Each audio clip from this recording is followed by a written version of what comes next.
દિવ્યાંગ અનાથ અને સિંગલ પેરેન્ટ વિદ્યાર્થીઓ માટે કાર્ય કરતી એક સંસ્થા છે. અમે ટીંગે મશીનરી રાજકોટથી ટેલિફોનિક કન્વર્સેશન દ્વારા આ એક રોટી મેકર મશીન, ખુલ્લા પાડવાનું મશીન અને લોટ બાંધવાનું મશીન તેમની પાસેથી ખરીદ્યું હતું. આજે રોટી મેકર મશીનમાં સરસ રોટી, રોટલા, ભાખરી બધું બની શકે છે. એ મશીનની પ્લેટ ખરાબ થઈ ગઈ હતી તો એ લોકોએ તરત આવીને પ્લેટને બદલી આપી અને ખૂબ સુંદર સર્વિસ આપે છે.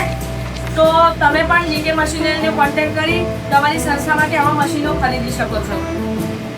સર્વિસ સરસ છે અને જ્યારે પણ સર્વિસની જરૂર પડે ત્યારે ઓનલાઈન અને ઓફલાઈન બંને સર્વિસ પ્રોવાઈડ કરે છે. તો અંદરથી જે આવે છે રોટલી તે કેવી છે? અંદરની જે રોટલી આવી રહી છે તે સોફ્ટ અને સરસ છે. કારણ કે સાચી ટેકનોલોજી એ છે જે માનવતાની સેવા માટેની ઉપયોગી બને છે.